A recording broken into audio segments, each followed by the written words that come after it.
Como um monge Dutanga propriamente quer dizer asceta.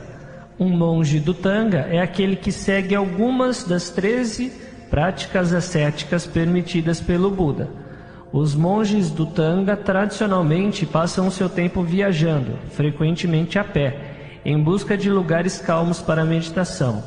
Outros mestres, ou simplesmente como uma prática em si. Retornando ao texto.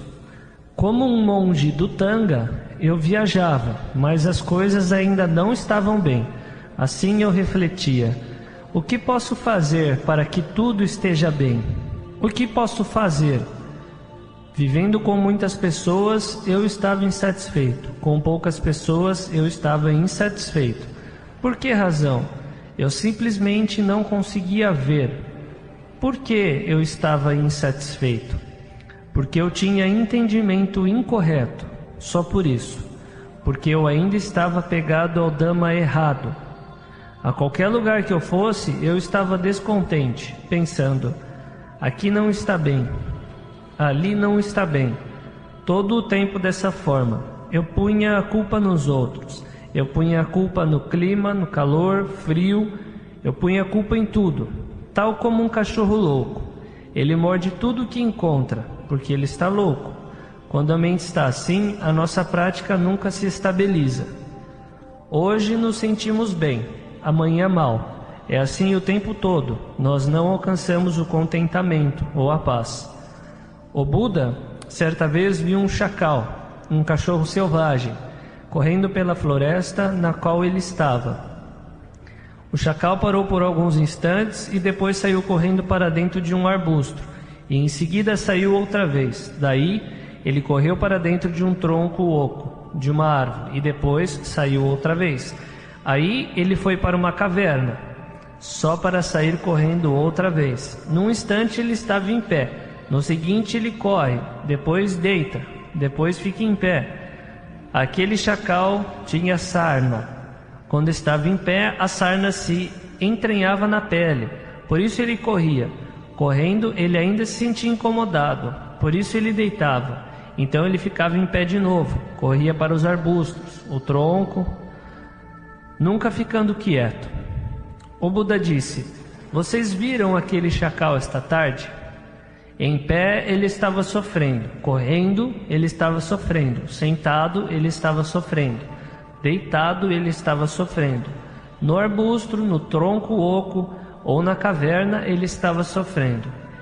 Ele culpou o estar em pé pelo seu desconforto. Ele culpou o estar sentado. Ele culpou o correr e o deitar. Ele culpou a árvore, o arbusto e a caverna. Na verdade, o problema não estava em nenhuma dessas coisas. Aquele chacal tinha sarna. O problema era a sarna. Nós, monges, somos iguais ao chacal. O nosso descontentamento se deve ao entendimento incorreto, ou à ignorância. Porque não praticamos a contenção dos sentidos, colocamos a culpa pelo nosso sofrimento nas coisas exteriores. Quer vivamos em Wat Pah Pong, na América, ou em Londres, ainda assim nós não estamos satisfeitos. Ir viver em Bungwai, ou qualquer outro dos monastérios afiliados, assim mesmo não estamos satisfeitos. Por quê? Porque ainda temos o entendimento incorreto. Apenas isso.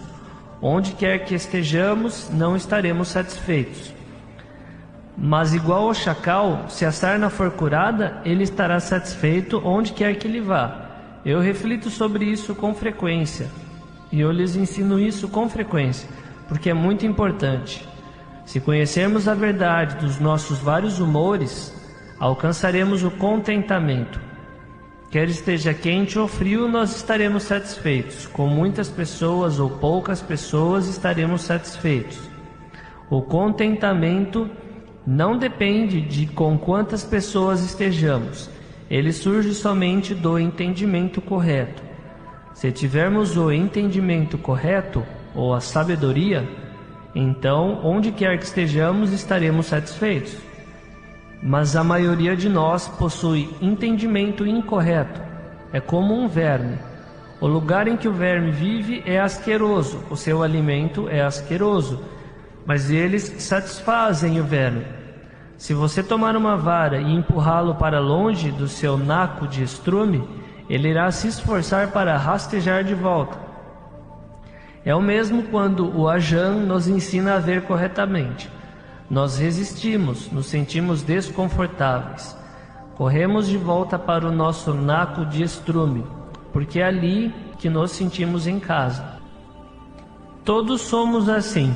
Se não enxergarmos as consequências negativas do nosso entendimento incorreto, então não o abandonaremos. A prática é difícil. Assim deveríamos ouvir. Não existe nada além disso na prática. Se tivermos o entendimento correto, para qualquer lugar que formos, estaremos satisfeitos. Eu pratiquei e vi isso. Hoje em dia existem muitos monges, noviços e pessoas leigas que me procuram. Se eu ainda não soubesse, se eu ainda tivesse o entendimento incorreto, já estaria morto. O lugar correto para os monges, o lugar da equanimidade, é justamente o entendimento correto. Não deveríamos procurar nada além disso. Portanto, mesmo que você possa estar infeliz, isso não tem importância. Essa infelicidade é incerta. Essa infelicidade é o seu eu? Existe nela qualquer substância? Ela é real? Eu não a vejo como real, de nenhuma maneira. A infelicidade é apenas uma sensação que aparece num instante e depois desaparece. A felicidade é igual. Existe consistência na felicidade? Ela é verdadeiramente uma identidade? É simplesmente uma sensação que relampeja de repente e desaparece. Pronto. Ela nasce e em seguida morre. O desejo relampeja por um momento e depois desaparece. Onde está a consistência no desejo, raiva ou ressentimento? Na verdade, não existe uma entidade com substância. Elas são apenas impressões que se espalham na mente e depois morrem. Elas nos enganam constantemente. Não encontramos segurança em nenhum lugar, tal como disse o Buda. Quando a infelicidade surge, ela permanece por algum tempo, depois desaparece. Quando a infelicidade desaparece, a felicidade surge e permanece por algum tempo, e depois morre. Quando a felicidade desaparece, a infelicidade surge outra vez, continuamente dessa forma. No final, só podemos dizer isso. Exceto pelo nascimento, vida e morte do sofrimento, não existe nada mais. Existe só isso. Mas nós que somos ignorantes, corremos e agarramos constantemente. Nunca vemos a verdade das coisas e que existe somente essa contínua mudança. Se entendermos isso, então não precisaremos pensar muito e teremos muita sabedoria.